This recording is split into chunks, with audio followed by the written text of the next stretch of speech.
391장입니다.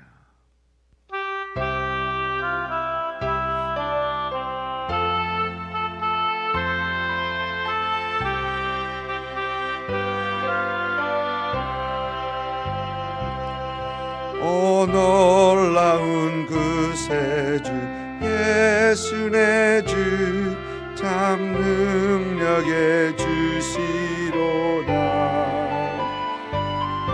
큰 바위 및 안전한 그곳으로 내 영혼을 숨기시네. 메마른 땅을 종일 걸어가도 나 피곤치 아니하며 저 위험한 곳 내가 이를 때면 큰 바위에 숨기시고 주 손으로 덮으시네.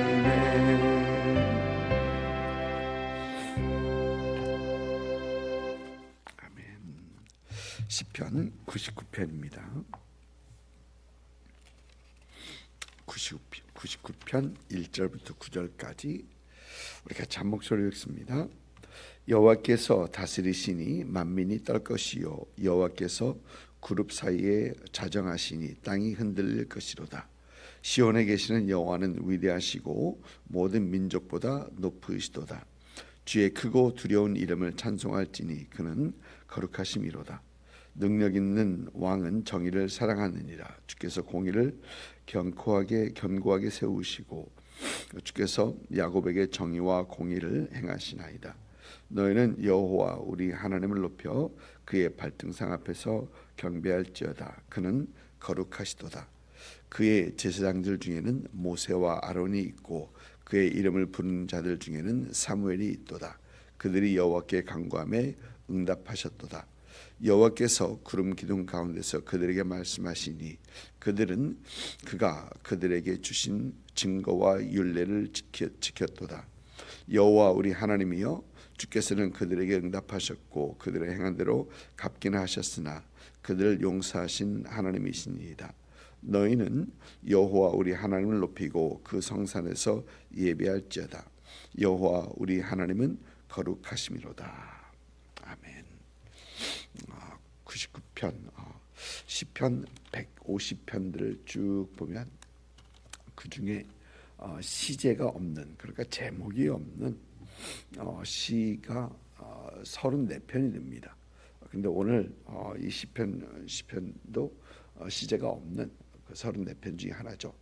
그런데 이 70인의 성경은 그 제목을 다윗의 시로 기록을 하고 있습니다. 물론 원본에는 그런 시제가 없는데도 그렇습니다.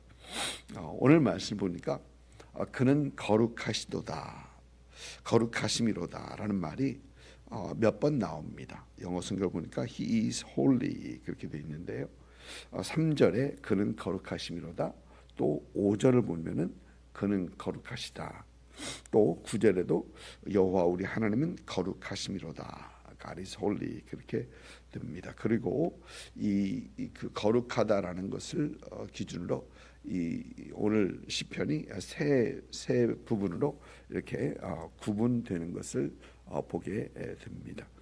하나님의 거룩, 하나님의 속성인 이 거룩을 깊이 묵상하면서 찬양했던 그런 시인 것을 봅니다.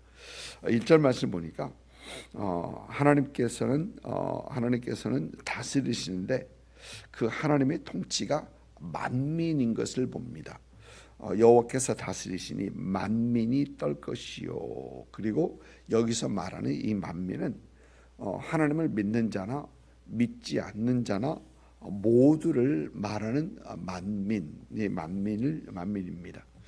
하나님을 믿는 자는 정의와 진리로 통치하시는 그 하나님을 깨닫고 하나님을 향한 이 더 큰 경외심 속에서 하나님을 예배하면서 떠는 것을, 몸이 떨게 되는 것을 말을 하고, 또 반면에 하나님을 믿지 않는 사람들은 이 하나님의 심판하심, 하나님의 악을 심판하심을 보면서 그에 대한 두려움으로 분명히 떨 것이다라는 것이죠. 이렇게 만물을 다스리신 하나님, 만물을 다스리는 하나님 앞에서 모든 만물은 떤다라는 것이죠. 그리고 오늘 말씀을 쭉 살펴보니까 만물을 다스리시는 하나님께서 계시는 곳을 2절 말씀을 보니까 시온에 계시는 하나님 여호와라고 하고 있고요. 또 1절에서는 여호와께서 그룹 사이에 좌정하신다라고 하고 계십니다. 여러분 시온은 여호수아와 이스라엘 백성들이 정복 전쟁을 했었을 때, 7년 반 정복 전쟁을 했었을 때 이스라엘이 정복하지 못했던 곳이 이 시온입니다. 그래서 사사 시대를 지나고 엘리 제사장, 사무엘 선지자, 그리고 이스라엘의 초대 왕 사울 왕 때까지도 이스라엘이 점령하지 못하고 이곳은 여부스 족속에게 남아있던 곳이 바로 시온입니다. 그런데 다윗은 왕이 된 지 얼마 되지 않아 여부스 족속을 징벌하게 되고 토벌하게 되고 그곳으로 이제 하나님 이스라엘의 수도를 세우고 하나님의 성막을 그쪽으로 옮기고, 그리고 하나님의 법궤를 그쪽으로 옮겨서 이스라엘을 이스라엘의 주권자 되신 그 하나님을 선포했던 곳, 그리고 알렸던 곳이 바로 이 시온입니다. 이제 하나님께서는 그곳에 자신의 이름을 두시고 그곳에서 다스리시고 통치하시겠다라고 하시는 곳이 바로 이 시온입니다. 법궤는 우리가 잘 아는 것처럼 하나님의 임재하심, 하나님의 함께하심의 상징물이죠. 하나님께서는 이스라엘과 함께 하시기 위하여 모세로 하여금 하나님의 법궤를 만들게 하시고, 하나님께서는 그곳에 임하십니다. 그러나 여러분 우리가 잘 아는 것처럼 하나님은 법궤의 안에만 계시는 하나님이 아니고 하나님께서는 무소부재하신 하나님으로 모든 곳에 계시는 하나님이시죠. 하늘이라도 또 하늘의 하늘이라도 하나님을 감당하지 못한다. 감당하지 못하는 분이십니다. 그리고 하나님께서는 천상의 존재인들 그룹 위에 좌정하신 분이다라고 우리 성경은 그렇게 하나님을 말씀하고 있죠. 그런데 하나님께서는 이스라엘과 함께 하시기 위하여 법궤를 만들게 하시고 그 위에 보니까 그룹 사이에 좌정하시나니, 법궤 위에 그룹들을 만들고 그 그룹 사이에 하나님께서는 좌정하십니다. 여러분 그런데 이 하나님은 세상 모든 다른 신들보다도, 사람들이 신들로 여기는 그것보다도 구별된 그들과 다른 하나님이다라는 것입니다. 여러분 거룩하다는 말이 구별되었다라는 그런 말이죠. 헬라어로 하면 하기아스라고 하기도 하고, 이 히브리어로 하면 카다시라고 하는 그 말인데, 이 말은 구별되었다, 또 성결하다, 깨끗하다라는 어떤 그런 뜻의 단어들입니다. 하나님께서는 세상의 모든 악한 것들로부터 완전히 구별된 그런 하나님, 성결하시고 선하신 하나님이다라는 것입니다. 여러분 만일 우리 하나님이 거룩하지 않으신 분이시다라고 하면은 그는 찬양과 예배를 받으시기에 합당하지 않으신 분이십니다. 여러분 하나님께서 아무리 큰 권능을 가지고 있어도 모든 사람이 두려워하는 그런 존재일지라도 하나님에게 결함이 있다면, 뭔가 하나님에게 흠잡을 것이 있다면, 티가 있다면, 하나님은 결코 찬양 받으실 만한 분이 못 된다라는 것입니다. 당시 수많은 왕들이 그랬었죠. 수많은 왕들이 그랬었습니다. 그러나 하나님께서는 그 당시 수많은 왕들과 본질적으로 비교할 수 없는 그런 능력과 권능을 가진 하나님이신데도 하나님에게는 흠이 없고 악의 그림자조차 없으신 분이 바로 이 하나님이시고, 그 하나님은 찬양과 경배를 받으시기에 합당하신 분이다라는 것이죠. 하나님은 전지하시고 전능하시고 무소부재하신 그런 하나님이신 동시에 아무 흠이 없으신 거룩하신 하나님이시다. 그래서 우리 하나님은 찬양과 예배를 받으시기에 합당하신 분이다라는 것을 오늘 이 하나님이 거룩하시다라는 이 말씀 속에서 우리는 생각해 보게 되는 겁니다. 여러분, 우리는 이 하나님을 기억하며 하나님께 항상 찬양과 경배를 올려드리기에 힘쓰고 애쓰는 그런 우리가 되어야 합니다. 오늘 말씀 4절을 보니까 하나님은 정의를 사랑하시느니라, 또 공의를 견고하게 세우신다라고 하십니다. 정의와 공의로 다스리시고 통치하시는 분이다. 그리고 5절 말씀에서는 우리가 그의 발등상 앞에서 경배할지어다라고 하고 있습니다. 여기서 하나님의 발등상이라는 말을 구약 성경을 찾아보면, 구약 성경에서는 총 6군데에서 하나님의 발등상이라는 그 표현을 하고 있는데, 그 6곳에서 6 중 5이 이 하나님의 성소와 관련된 또 하나님의 이 언약궤와 관련된 그러한 표현으로 사용되고 있습니다. 그리고 이 말은 이 하나님의 발등상이라는 말은 하나님의 성소 앞에서라는 어떤 그런 말이 되는 것이죠.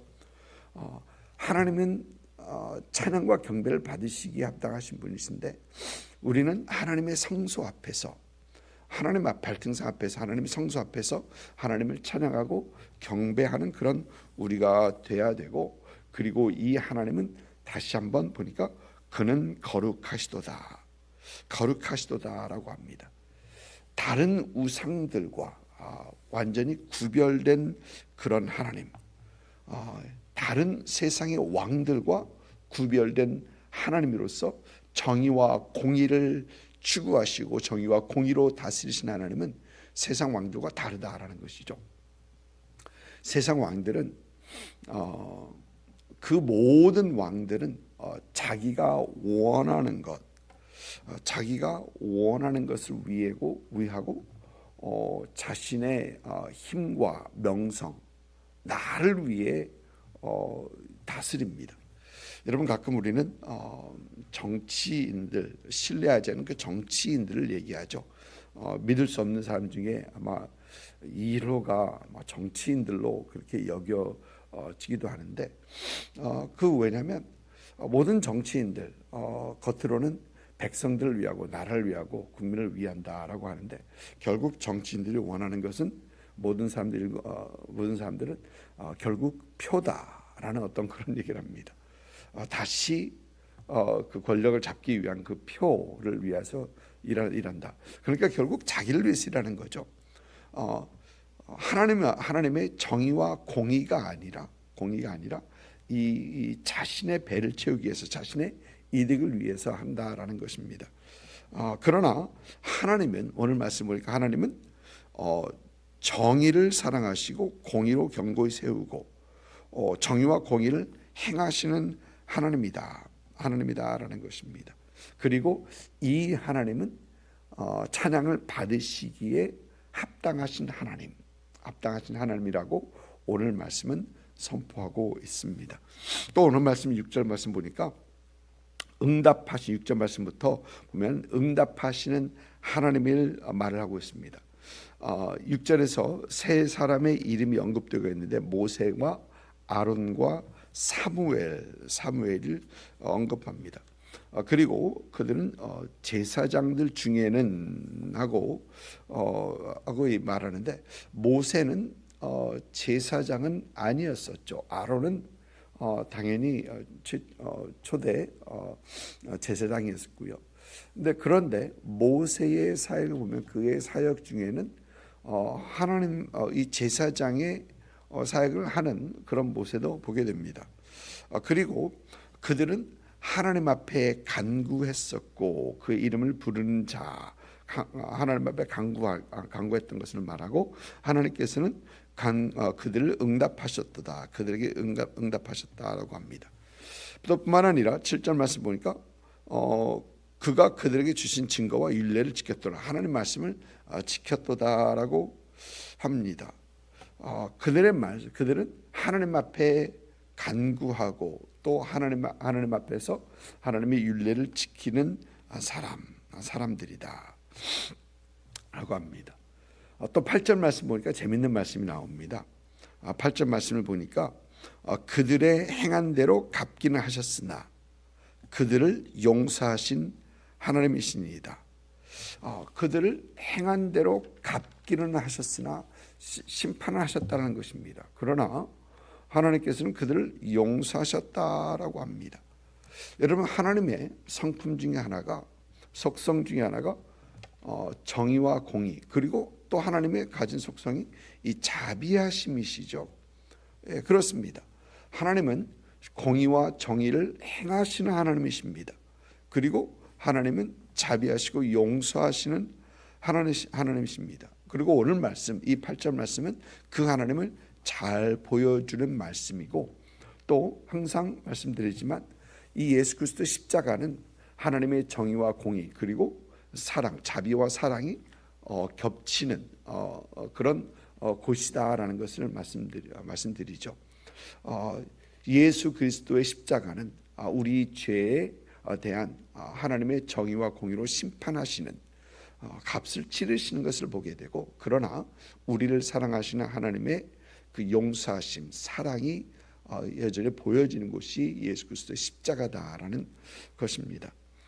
여러분, 만일 하나님께서 이 죄에 대한 벌을 하지 아니하시는 그런 하나님이시고, 만약 용서만 하신다면 아마 사람들은 변하지 못할 것입니다.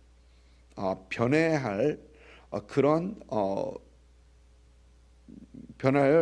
책임을 느끼지 못할 것입니다. 이유가 없을 것입니다. 그러나 또 반면에 하나님께서는 용서하지 아니하시고 벌만 주신다면 모두 멸망할 수밖에 없죠. 그 누구도 살아남을 수 없을 것입니다. 그리고 용서하지 않으신 하나님은 진정한 구원자는 될 수 없을 것입니다. 이런 하나님을 오늘 시편 기자는 여전히 용서하시고 정의와 공의를 세우시고, 그러나 용서하신 하나님이라고 말을 합니다. 그리고 이런 하나님을 시편 기자는 거룩하신 하나님은 여호와는 거룩하시도다라고 합니다. 여러분, 우리 하나님은, 오늘 말씀에서 보이는 우리 하나님은 거룩하신 하나님, 그 하나님은 우리의 찬양과 경배를 받으시기에 합당하신 하나님이십니다. 우리와 함께 하시기 원하시고 우리에게 정의와 공의로 베푸시고 자비하심으로 베푸시고 또 우리의 기도를 응답하시고 다스리신 하나님, 이 하나님은 여전히 거룩하신 하나님으로 우리의 찬양과 경배를 받으시기에 합당하신 하나님이십니다. 여러분의 삶 속에서 함께 하신 하나님, 여전히 정의와 공의로 행하신 하나님, 그 그리고 우리의 기도를 응답하시는 하나님을 예배하고 찬양하는 그런 여러분의 삶, 오늘 하루가 될 수 있기를 주님의 이름으로 축복을 드립니다. 기도하겠습니다.